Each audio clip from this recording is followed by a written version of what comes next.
Hey folks, it's time for another edition of Drive Time, where I keep you company while you commute to work, or you're at work, or maybe you're mowing the lawn. Hey, I think those are fire ants. Let's get started.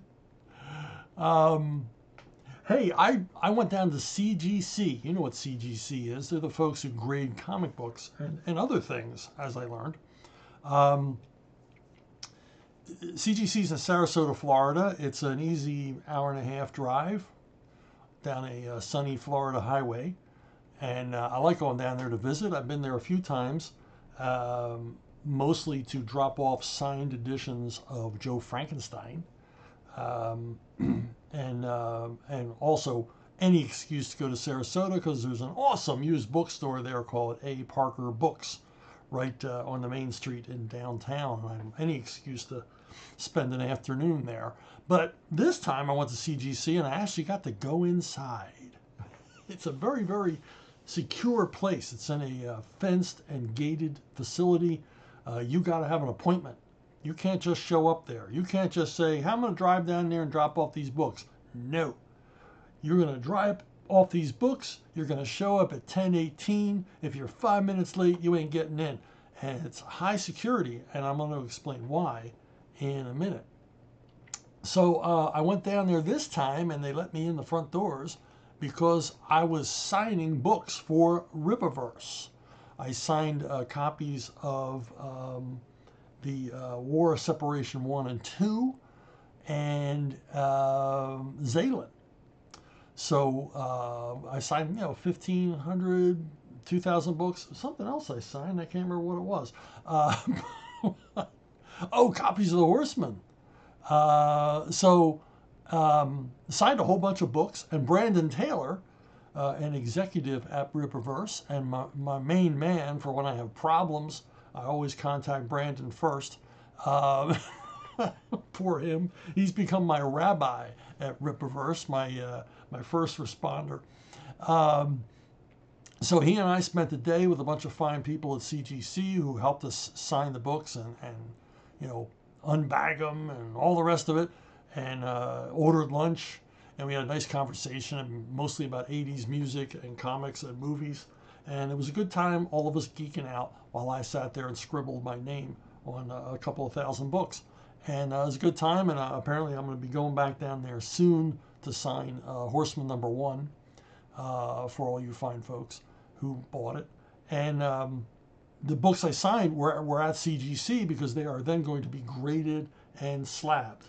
And this is the first signing I've ever done that was overseen in person by CGC people. And they were basically handicapping some of the books. Some of the books they said didn't come out quite right. They weren't going to grade that high. They were going to grade around an 8, whatever that means. And they showed me the defects. I couldn't see them. They could see them. They're the experts. So, they do the due diligence. But anyways, cool day, signing books. But that was only the beginning of it. This place is comic book heaven. They let us, they basically, they said, well, would you like a tour? Because we were done relatively early in the day. And signing 2,000 books starting at 9 in the morning, not that big a deal for me. So we were done around 2 o'clock. And they said, you want a tour of the place? Well, I said, hell yeah. Brandon said, show us the way. And they brought out an exec of the company, and he took us in the back room, and he showed us. Now, I'm going to be quite honest with you. I always pictured CGC, even though I visited there and I see that it's a big facility, I always pictured CGC as kind of like 4 guys. And they're grading the comic and then stick it in the slab. Like one guy unpacks it, one guy grades it, the other guy sticks it in the slab, and another guy goes, yeah, that's a 9.8. Puts it in the box to send back to the clients. I couldn't have been more wrong. There's like over 100 people in 5 different rooms doing all kinds of stuff. They have full-time people who do nothing but unpack comics sent in by clients looking to have their comics graded. They have guys who do nothing but move the comics from one section to another all day long. I, the market for graded comics is magnitudes larger than I ever would have imagined. Absolutely huge business. I mean, boxes and boxes and stacks of boxes of comics coming in every day that people want graded. And of course, by grading them, they've improved the value of them. Grading, I've never really cared about, doesn't matter to me. I just want to read them. But I understand our collectors and the condition of the comic. It's all about condition, isn't it? To determine the value of the comic. And these people are the last word. When they say it's a 7.2, it's a 7.2. There ain't no arguing about it. And I got to see a lot of the examples of the integrity that these people have. But you got over 100 people, and they're unpacking and they're sorting, and there's all this paperwork. Everything that comes in has paperwork that follows it every step of the way. I said to someone there, where something is and when must be a huge concern to you guys. And he said, we should have that on the wall. Because these aren't their comics. These are clients' comics. And in some cases, comics worth tens of thousands, possibly hundreds of thousands, possibly millions of dollars. So it's very, very important. It might be your, humble copy of, last month's Amazing Spider-Man, but it also might be, somebody's treasured golden age classic that's coming through the mail. And so it goes to, unpacking and sorting and grading, and then the process of making up labels. They have special machines just to make up the labels for these things. And then somebody slips them into a sleeve, which is then put into the slab. And then the slab, in a very noisy room, is sealed. We had to wear earplugs. And it's sealed away forever, never to deteriorate. In its fabulous UV resistant, lucite frame. And but the place is mind blowing for a comic book fan. I can literally say I have been to comic book heaven. I held a Batman #1 in my hands, and it was beautiful. It was a beautiful picture. Beautiful. The edges were clean. No kid had written their name on it. There was no soiling on it. The paper was, a little bit tanned over time, but evenly tanned. A lot of times in older comics, you see that browning around the edges. None of that. This thing was beautiful. And the guy showing it to us, he let me hold it for just a second, showing it to us. This was outside the slab. It had not been slabbed yet. It was it had just been graded. And he said, but this one, he says, it appears to be an 8, a solid 8.0. And he goes, but, and he kind of showed us very gingerly, he says it's coming, the binding is coming apart. It's splitting at the binding, at the staples. And he says, and what we're going to do is we're going to repair that with rice paper. And you won't be able to tell we made the repair. But by doing that, we can bring it back to an 8.0, which it should be. He goes, but it's going to have an asterisk next to it because we restored it. And anybody, the person they were grading it for, and anybody who might buy it from that person, it's going to be permanently marked on that slab that this thing was restored, because that it affects the value. Even though they brought it up, they've increased the monetary value by tens of thousands of dollars of this book by making the repair. It's still not going to be an honest to gosh 8.0. But even then, it's astonishing that a comic book like this survived all of this time in this condition.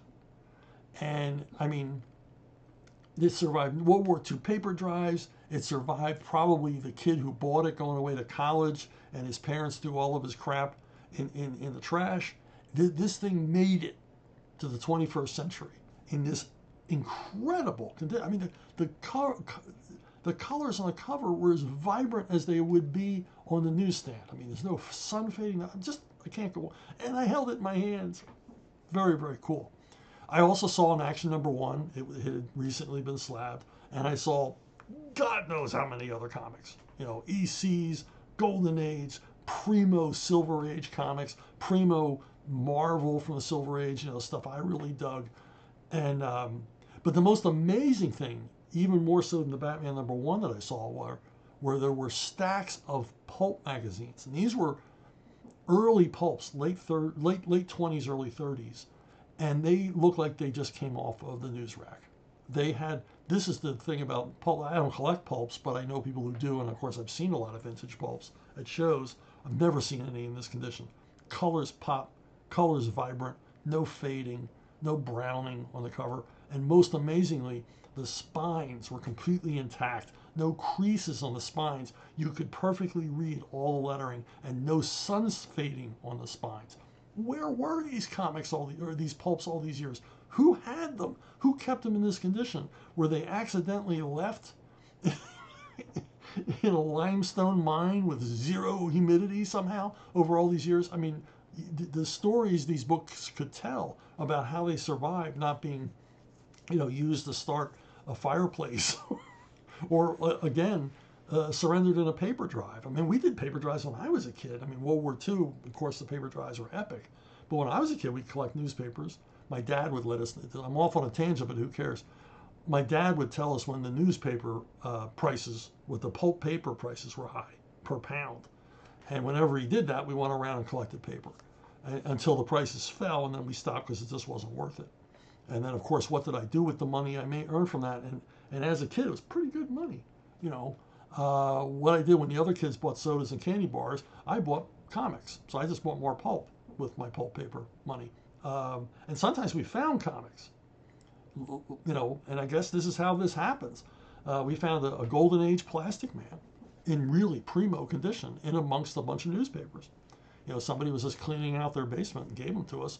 We put them in our little red wagons. Yeah, we were that young. Put them in our little red wagons and brought them back for my dad to load into the back of the Studebaker station wagon and drive on down to the junkyard and sell them for pulp. And then on the plus side, at the junkyard, they had barrels of comic books. They would separate the comics, throw them in the barrels, and the junk man, really nice guy, would always let me take, an armload of comics home with me for free. Anyway, win-win-win for little Chucky Dixon all the way around. So we went through the comic place, and that wasn't dizzying enough. They took us back to the coin area. Now, the coin area, and a lot of you who collect comics and know about CGC, maybe you're not aware that CGC grades coins.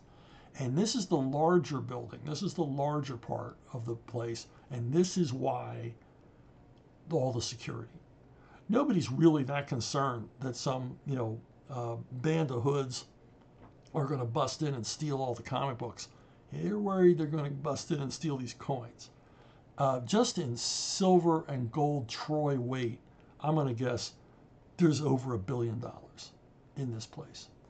And it's all kinds of, it's commemorative coins and challenge coins and recently minted coins and all the rest of it.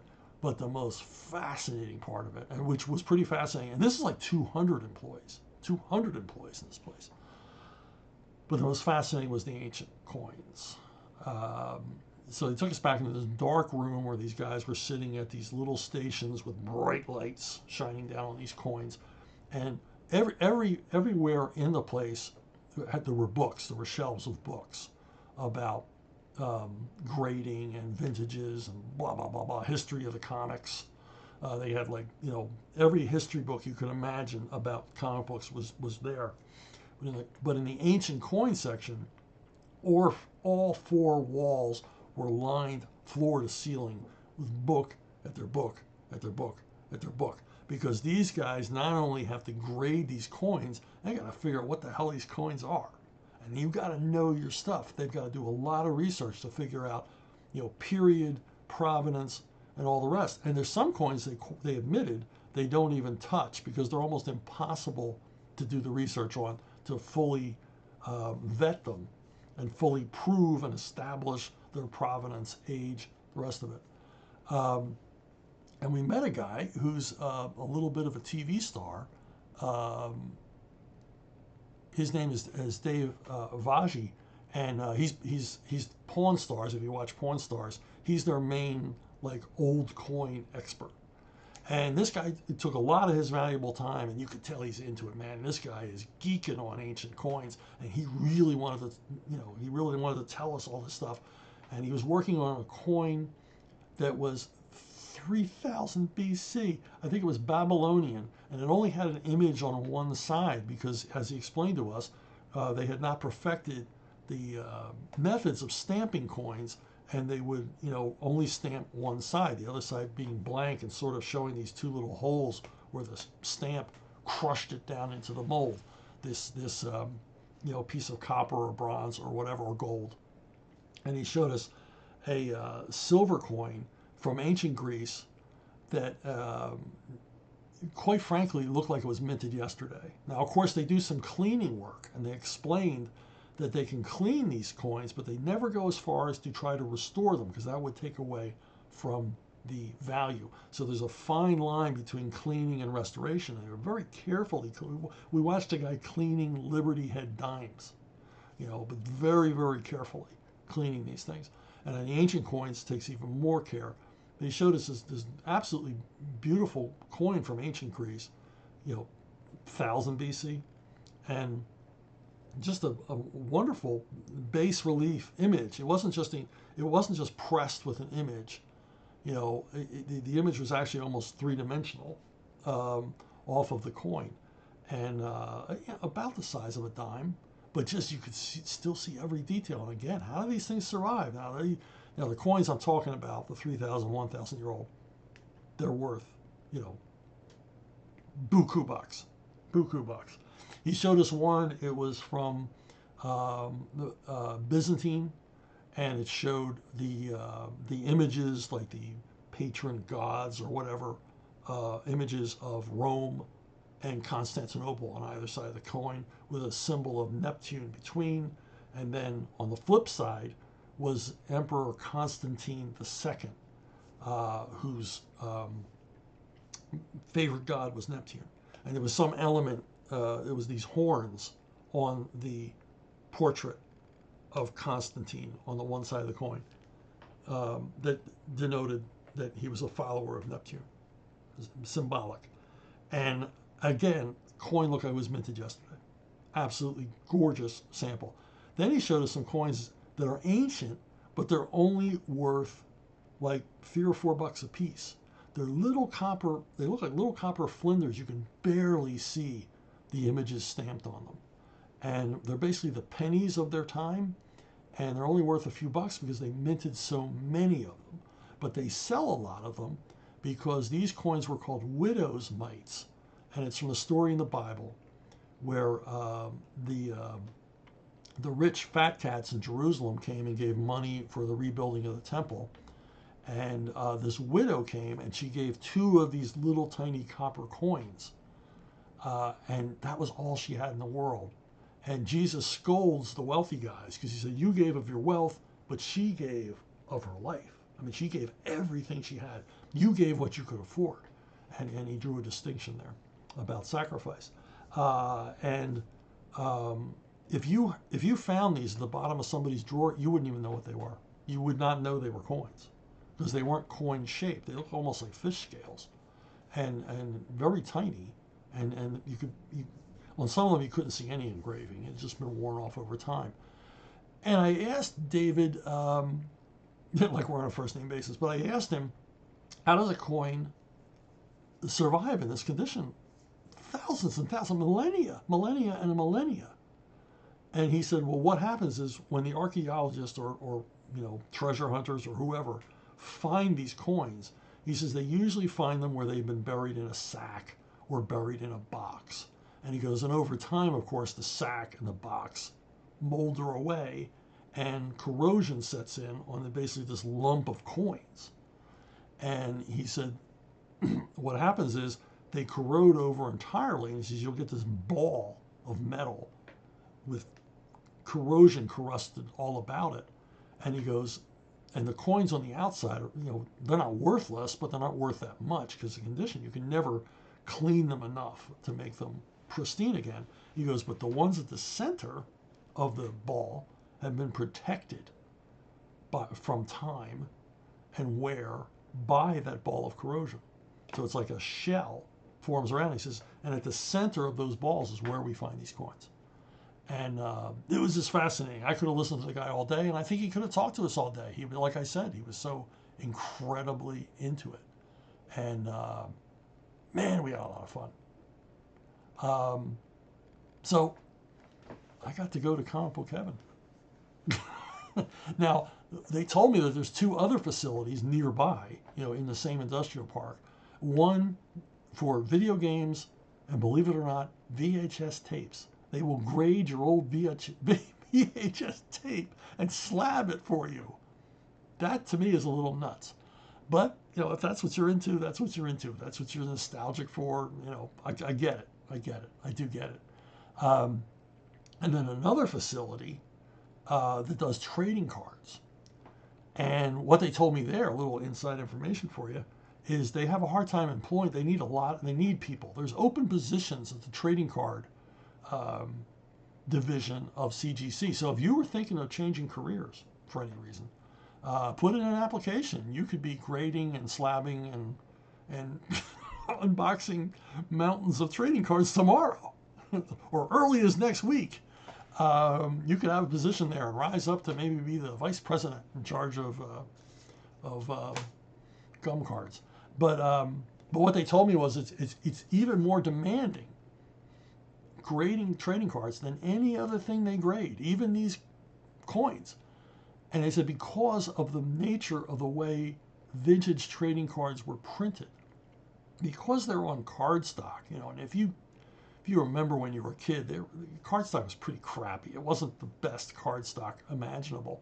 But he says when they print them and then trim them off, they print them in these huge sheets and then they trim them, there's little bits of cardboard, kind of, little specks of cardboard, so that when the cards are stacked atop one another, pressed down and put into, or once upon a time were put into the gum wrappers, those little bits of cardboard would leave impressions on the card. And if you remember, if you're my age and you remember trading cards, baseball cards, or Addams Family cards, or James Bond cards, or whatever you had, you remember there were these little dimples in the cards a lot of times, and those dimples affect grading. If you can find one with no dimples, it's worth more. If you can find one with 3 dimples, it's worth more than one with 10 dimples.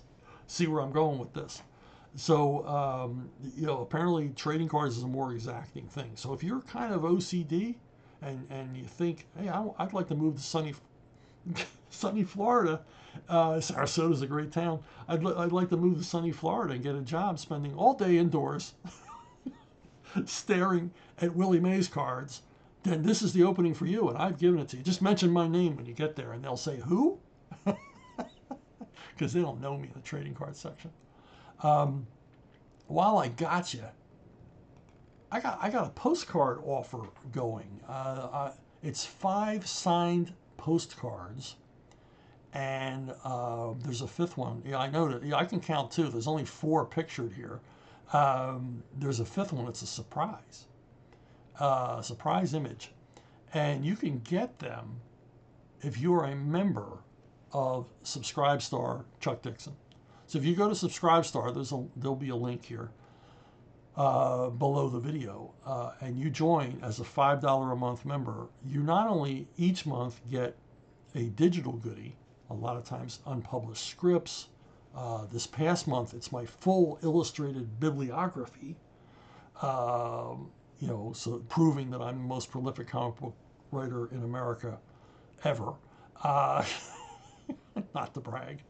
But you go to Subscribestar, you'll get these postcards in the mail, signed by me, and they're real, glossy postcards with really cool images on them, as you can see, and it's the only way you're ever going to get them. So you might want to join up and then stay joined up, because there'll be other, there's free comics. When you initially join Subscribestar, in addition to the 5 postcards, you will get a pack of a random pack of signed stuff. And it might be stickers, cards, comics, worth more than your $5 entry fee, I can promise you. And I offer physical rewards now and again, but digital rewards every month. We call them goodies, and that's it for me.